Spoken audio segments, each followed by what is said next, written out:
Alright, I am tying up a hot tag version of the Hare and Partridge, which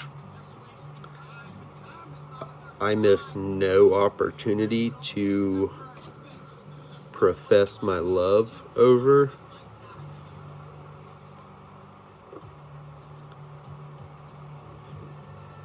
It's just a pattern that I think the biggest testament is, despite tying it for as long as I can remember in some form or another, I still love tying it.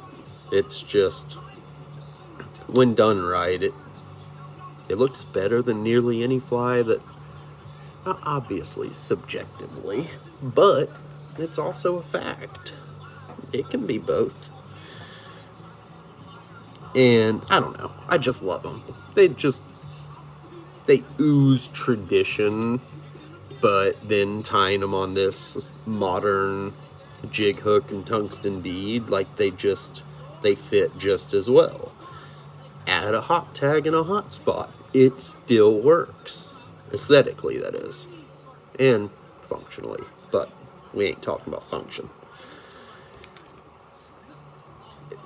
And we're just not going to get into all that because we don't need to. So, I've added the hot tag. This is just 2 strands of Sabai fluorescent something or another. Okay, I'll read it. UVR thread. And it's replaced Glow Bright for me. It's just so much thinner and you have much more control over the size, and it's like insanely reflective. So now that I've got the hot tag, I'm going to add a bushy tail of partridge.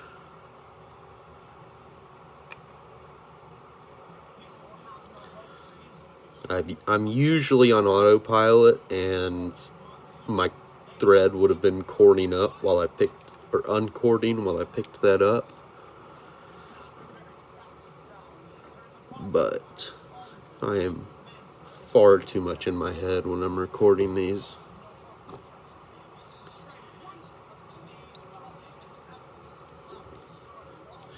Okay.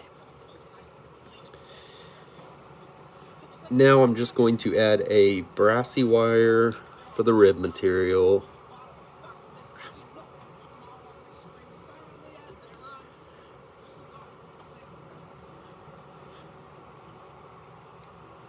And I am going to just add a random blend of dark gray naturals with a little bit of flash. Like, it's mostly just hare's ear, dark hare's ear, but I threw in some squirrel, some CDC. It's got a little bit of everything, and it still just looks like dark hare's ear, so it was probably pointless. So I stopped the dubbing there because I want to ensure that I've got a valley behind the bead. And I'm not referring to like a big gap. I just want to make sure the material hasn't already begun jamming up against the bead. I want as much space to seat the soft hackle as I can get. So I'm going to just take a few thread wraps, and then I'm going to undo those few thread wraps, tie off the wire,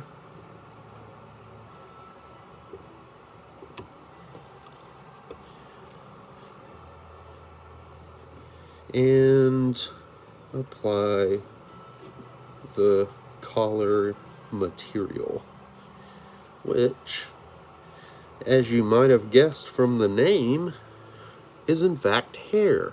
No, I'm just kidding, it's partridge. That's hare. So I've been doing my partridge like this for 2 days now, and I'm just loving it. I think it's going to save me a lot of time in the future. So I just take my feather, and instead of placing it in a clip, I'm just going to place it in my meat hooks. I do want the fibers to be all lined up. I don't want it, like, I don't just randomly pinch fibers and just start ripping off feathers. I think I had that backwards. So I've got a feather like this that is just in good condition. I don't need to do anything to make it uniform. So and the good thing about this is you don't need to worry about how many fibers you pull. You can only pinch so many. And I've only been tying 14 so far, and it's been more than enough for those.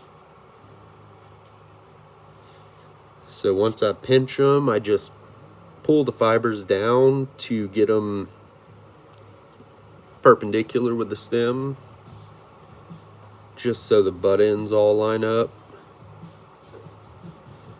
Then I add them to the thread.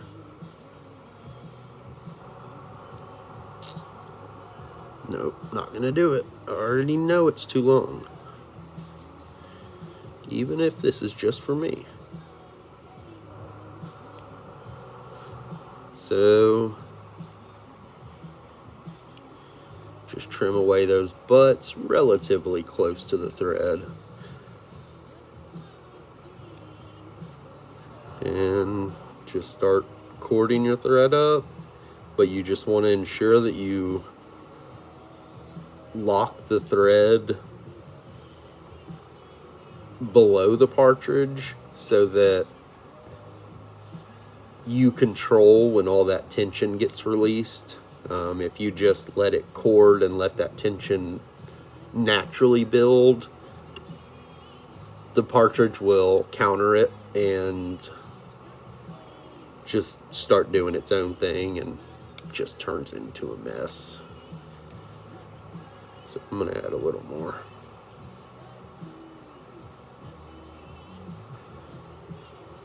And then you just release it all at once and it spins up no problem. And now, while it's all corded up and grippy, I'm going to add the dubbing, the collar. So I rarely get meticulous when I'm wrapping the collar initially. First I make the full revolution, which is usually all the fibers that I have in a loop. And at that point, if it isn't evenly dispersed, I will come in with my thread and then potentially the dubbing, and I just wrap straight through the fibers using my thread angle to knock fibers around.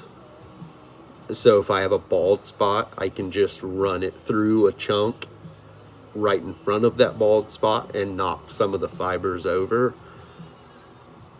And I just say that to say that these feathers have a reputation of being really, like, just one of those things that's notoriously meticulous. It doesn't have to be. So before I would finish, like I was about to, I am going to add some resin. And just to speak on this thread, this is Fulling Mills' new line of thread, or one of their new lines. And I only bought a couple spools to test it out, mainly to figure out which orange is which, because you never know with a company until you see it firsthand. And it's just it's so it's like the glossiest. I haven't used UTC in a long time. It might be glossier than UTC. Like, it's just, it sings, especially once you've got the resin on it. And so far, I'm impressed.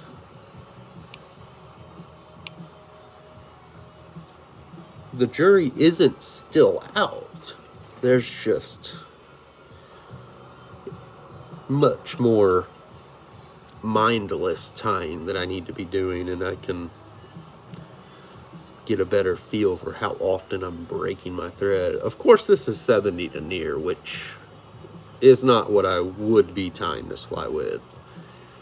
I was tying the last batch with their other line of thread, the twisted, and I was using 140 denier, so twice this. That's ideal. Like you just saw, I snapped my thread on the whip finish. It's not an issue since I'm coating the hot spot in resin, but still, like, it's not something I want to happen.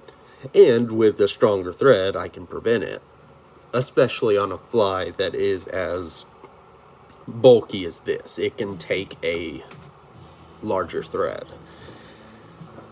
But that's enough about thread. So this is just a cool variation of a super cool pattern, the Hare and Partridge. And, you know, hope you liked it. I'm not going to give my little quirky outro. Like, it's all on the next page anyways. So, yeah.